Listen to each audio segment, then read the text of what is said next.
Hello, Radhe Radhe. आप सभी लोग अच्छे से होंगे तो चलो, आज मैं कुछ आप लोगों को सिखाने का प्रयत्न करता हूँ, बताने की कोशिश करता हूँ।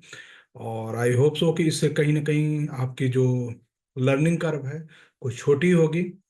कुछ ऐसी चीज़ें बाजार में आपको समझ में आएंगी जो आपको ट्रेड करने में, इन्वेस्ट करने में टेक्निकली हेल्प करेगा।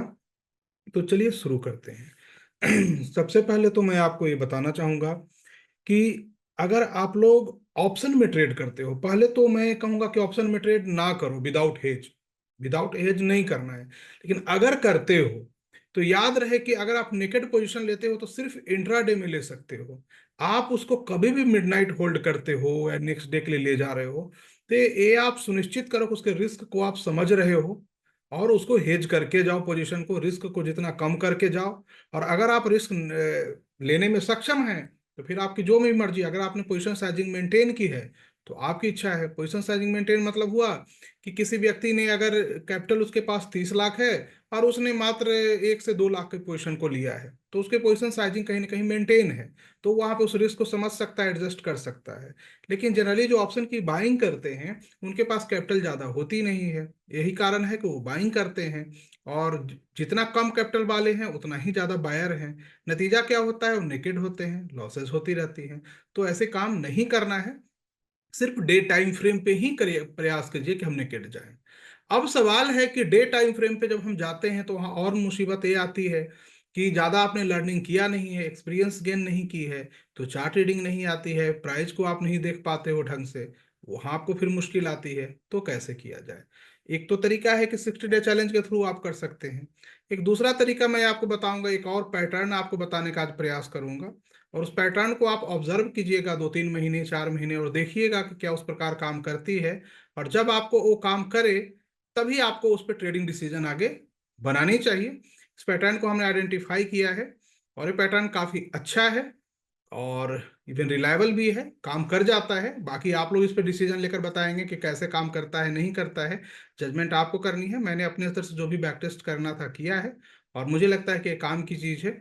और इसके थ्रू आप ऑप्शन नहीं, आप कैश की ट्रेडिंग हो, फ्यूचर की ट्रेडिंग हो, व्हाट्सएवर जो भी ट्रेड करते हैं कर सकते हैं। किसी भी इंस्ट्रूमेंट में, कमोडिटीज में करते हो या वर्ल्ड मार्केट के किसी भी में करते हो, स्क्रिप्ट में, तो वहां पे भी ऐसा ही पैटर्न बनता है और काफी अच्छा है। तो उसको आप लोग देखिएगा, आंखों को ट्रेंड कीजिएगा, समझने का प्रयत्न कीजिएगा। मैं बहुत ही शॉर्ट टर्म में इसको बताने का प्रयत्न करता हूं और आप इसको समझेंगे। ठीक है। मेनली इस पैटर्न को हम लोग सिर्फ सेल साइड ही देखते हैं, बाइंग साइड में हम अदर तरीके से यूज करते हैं। तो मैं इस पे सेल साइड में ही आपको डिस्कस करके बताने का प्रयत्न करूंगा, क्योंकि जब भी ये पैटर्न बनता है तो शॉर्ट के लिए बनता है और ये काफी अच्छी शॉर्ट की कंडीशन वहां डेवलप होती है। जब ये पैटर्न बनता है तो मोस्टली एक रेजिस्टेंस होती है वहां पे। कभी कभी ऐसा देखने में आया है कि वहां रेजिस्टेंस ना हो तब भी बन जाती है।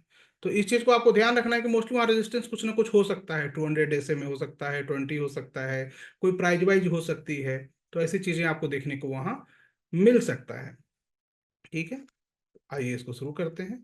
और मेनली ट्रैप पैटर्न है, इसलिए इसका नाम भी ट्रैप है कि ट्रैपिंग करता है।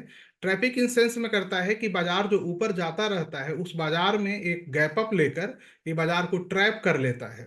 ये गैप अप लेकर बाजार को ट्रैप कर लेता है। और वहां पे जो भी नए होते हैं लोग, उनको ट्रैपिंग ज्यादा होती है।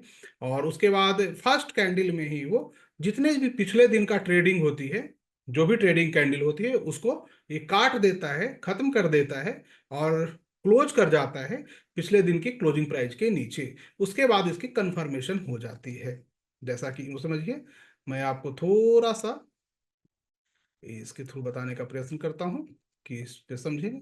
मान लो कि पिछले दिन का ये ट्रेड हो रहा है और ये पैटर्न आवरली टाइम फ्रेम से लेके 15 minute time frame, 10 minute time frame, 5 minute time frame, सब पे पाया जाता है। मैं आपको आवरली पे बता रहा हूँ क्योंकि मैं नहीं चाहता कि छोटे टाइम फ्रेम पे आप लोगों को मुसीबतें देखने को मिले।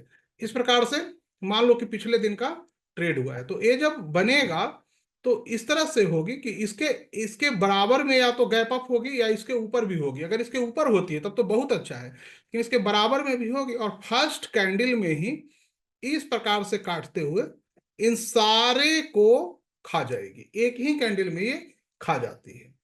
ये ओपन हाई बन जाती है तो बहुत अच्छी है, ओपन हाई ना भी बनेगा तो चलेगा, ये बात ध्यान रखिएगा। और ये हर एक टाइम फ्रेम पे बनता है, 5 minute, 10 minute, 15 minute, 1 hour, even day time frame पे, वीकली टाइम फ्रेम पे, मंथली टाइम फ्रेम पे, प्रत्येक टाइम फ्रेम पे बनता है।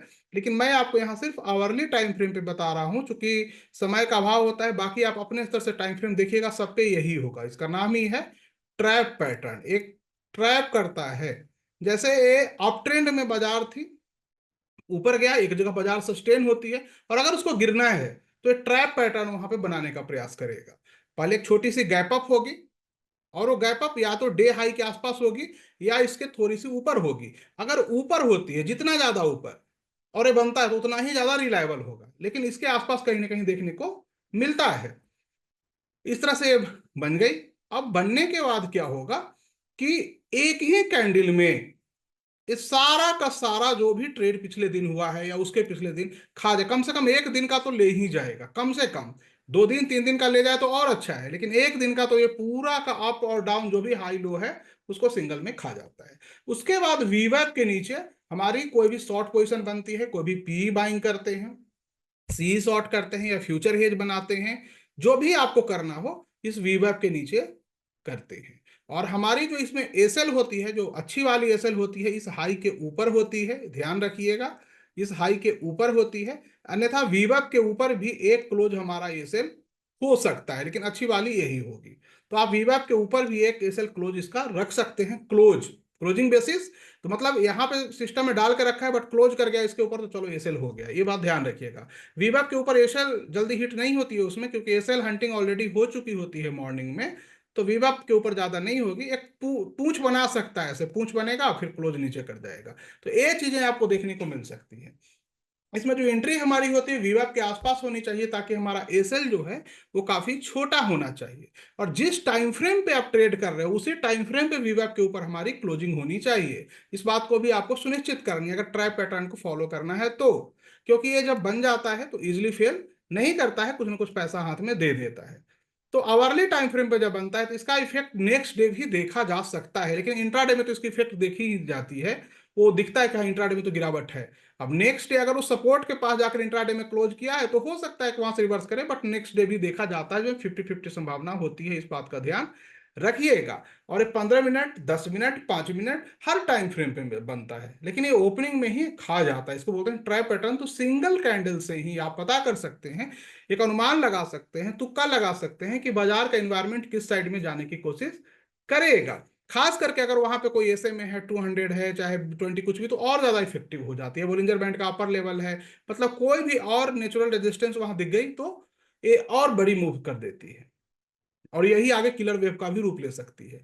तो इस चीज का ध्यान रखिएगा, ये काफी इफेक्टिव है। चलिए मैं थोड़ा सा आपको चार्ट पे दिखाने का प्रयत्न करता हूँ। इस पे तो मैंने आपको समझा दिया, आई होप सो कि आपको समझ में आ गया होगा, नहीं तो 2-3 बार वीडियो देखिएगा, समझ में आ जाएगा। अब मैं आपको लिए चलता हूँ चार्ट पे। अब जैसे आज का चार्ट देखिए, आज की जब आप चार्ट देखेंगे तो वहां पे भी आपको ऐसा दिखाई देगा, लेकिन मैं आगे पुराने चार्ट पे आपको समझाने का प्रयत्न करता हूँ। अब यहाँ पे आइए, यहाँ पे जब आप आते हैं तो आप क्या देख रहे हैं कि 1 2 3 4 लगभग 4 घंटे की जो ट्रेड हुआ है इस, और नीचे ये यहां से ऐसे कैंडल बन के गया है। बट ये 4 घंटे की जो ट्रेड है, और पिछले दिन का भी एक जोन आपको यहां देखने को मिलेगा, है ना। नीचे एक दिन चला गया था, लेकिन पिछला दिन का ये जोन एक ऑलरेडी रेजिस्टेंस फेस कर रहा है, और इसके ऊपर एक गैप अप होती है, और गैप अप होके एक ही कैंडल में इन इन सब को खा जाती है, इन सब जोन को खा जाती है। जैसे मैंने कहा कि पूरे दिन का, तो आप इसको भी देखेंगे सर ये तो नहीं है, ये नहीं देखना, आप देखना कि यहाँ पे है तो यहाँ पे भी ये जोन में है। एक पूरा एक जोन बनाया था, प्राइस सस्टेन किया बट गैप अप हुई और एक ही कैंडल में इसको खा गया। अब जैसे ही खाया तो एक ट्रैप पैटर्न बन गया। अब ये हाई जो है ना एक अच्छा एसएल की तरह काम करेगा। अब ये हाई इजिली नहीं जाता, ये जो हाई है, और उसके बाद प्राइस में आपको गिरावट देखने को मिलेगी। और फिर प्राइस में आज भी बनी है, आज भी आप देख सकते हैं, लेकिन आज मैं चार्ट पे नहीं समझा रहा हूं, आज आप खुद जाकर देख लीजिए, गिरावट देखने को मिलेगी। ये रेजिस्टेंस अच्छा फेस करता है। अब आगे आइए, और भी आपको ये चीजें बनती हुई मिलेगी। और मोस्टली मंथ में निफ्टी में आपको 1-2 बार दिख जाता है, और स्टॉक में भी बहुत सारे पाए जाते हैं, आप स्टॉक में भी जाकर इसको देख सकते हैं। और जब भी बनता है ये काम कर जाता है कहीं ना कुछ पैसे आपको देकर चला जाएगा। एक मिनट। और इसकी एसएल हंटिंग काफी कम होती है, अन्य जो पैटर्न है उनके मुकाबले इनकी एसएल हंटिंग जो है वो काफी कम होता है। ऐसे बहुत प्रकार के पैटर्न हैं जो आपको सीखना चाहिए, समझना चाहिए। एक यहाँ पे आइए, थोड़ी सी चार्ट को बड़ा कर दिए हैं। इस प्रकार से आप देखेंगे, यहां तक उठा कर ले गया है, एक गैप अप होती है और एक पूरी भरी कैंडल करके इसकी जो क्लोजिंग प्राइस है इसके जाकर नीचे क्लोज कर देती है। क्लोजिंग प्राइस के नीचे क्लोज कर देती है। कंफर्मेशन नहीं होती कि इसके क्लोजिंग प्राइस के नीचे क्लोज कर दे। जैसे ही क्लोज कर दिया, अब हमारा वीवैप है होगी, जो हमारी एसएल होगी अच्छी वाली ये होगी और प्राइस को वहां से गिरावट होगी। सेम अगले दिन भी आप देखेंगे कि ये ट्रेड हुआ, गैप अप होती है और क्लोजिंग प्राइस के नीचे क्लोज कर जाती है। जैसे ही क्लोज करती है, एक रेजिस्टेंस हो गया, प्राइस इसके ऊपर नहीं जाएगी क्योंकि आवरली में है तो इसका इफेक्ट देखने को मिलेगा। एक गिरावट आपको देखने को मिलती है जो अगले दिन गैप डाउन की तरह दिखाता है, यहाँ से लेके 24,843 से लेके 570 तक। फिर ऊपर जाने का प्रयत्न करता है, बट हमारा एसएल नहीं खाता है जो हाई का है, और फिर से दोबारा से कंटिन्यू कर जाता है। मतलब ये एसएल हो जाता है, जब तक नहीं जाती है बुलिश नहीं होने देगा बाजार को। ये आपको ध्यान रखना है, चाहे किसी टाइम फ्रेम पे बने, इसके ऊपर नहीं जाएगा तो स्टॉक को बुलिश होने ही नहीं देगा, तब तक कि जब तक कि वो आरएसआई उसकी 30 ना हो जाए। उसी टाइम फ्रेम पे यहां भी आप देखेंगे गैप अप होती है और लो के नीचे क्लोज कर जाती है। जैसे ही क्लोज किया, ये हमारा इशल हो गया। तो ये कंटिन्यू करते हुए बढ़ रहा है, एक पैटर्न बना उसके बाद दूसरा बन गया, तो कंटिन्यू हो रहा है। तो आप अपनी एसएल को उसके थ्रू नीचे लाते जा सकते हैं। मान लो आपने इस जोन में कभी ट्रेड लिया था स्विंग के लिए और वो आगे नीचे आ गया, तो अब आप एसएल को इस जोन में रख सकते हैं, तो कंटिन्यू कर सकते हैं। मोस्टली है कि जब बन जाता है तो जल्दी ये एसएल हंटिंग नहीं होती है इसमें।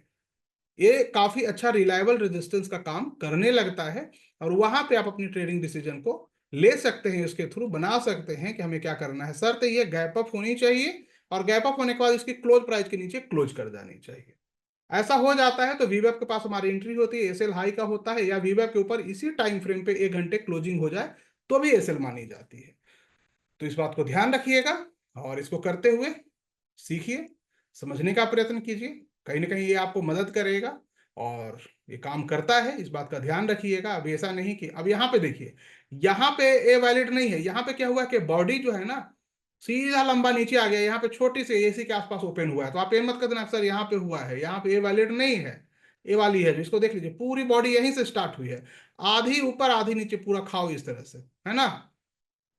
इस तरह से होनी चाहिए। यह है एक क्लोजिंग प्राइस है तो इधर गया इधर, जितना ज्यादा ऊपर होगा बॉडी उसके बाद नीचे उतना ही रिलायबल होगा, क्योंकि उधर से सेलिंग प्रेशर आया ऊपर से और इसको लेकर नीचे चला गया है तो दोबारा ऊपर उठने नहीं देगा, है ना। तो इस चीज को ध्यान रखिएगा।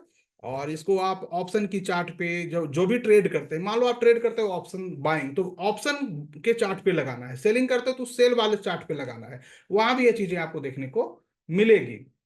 तो जिस इंस्ट्रूमेंट को देखते हैं उस पर आप लगा लीजिएगा एक बार कंफर्मेशन हो जाने के बाद। और अगर निफ्टी में बनती है तो निफ्टी के बहुत सारे स्टॉक में भी बने होंगे, जाकर आप चेक कर सकते हैं। और स्टॉक में बनेंगे तो उसके ऑप्शन पे भी बनेंगे, फ्यूचर पे भी बनेंगे। तो ये बात आप ध्यान रखिएगा। बैंक निफ्टी में बनेगा तो उसमें भी यही चीज होगी। तो ऐसा नहीं कि आपको ट्रेड के लिए ढूंढना पड़ेगा कि इसमें जाए कि उसमें जाए, आपको सब में मिल सकता है। तो आप देखिए, ढूंढिए, थोड़ी सी मेहनत आप भी कीजिए। मैंने तो पैटर्न को आइडेंटिफाई किया और आपको ले आया आप तक, और आप इस पर मेहनत कीजिए और मुझे लगता है कि इसका फायदा आपको मिलेगा। थैंक यू, धन्यवाद। फिर मिलते हैं कुछ और चीज़ों के साथ और आपको बताने का प्रयत्न करते हैं, और कम से कम समय में आप लोगों तक एक अच्छी चीज़ जाए, अच्छी कंटेंट जाए, जिससे कि आपको कहीं ना कहीं फायदा हो, ट्रेडिंग आपकी आसान हो। चलिए फिर मिलते हैं। राधे राधे।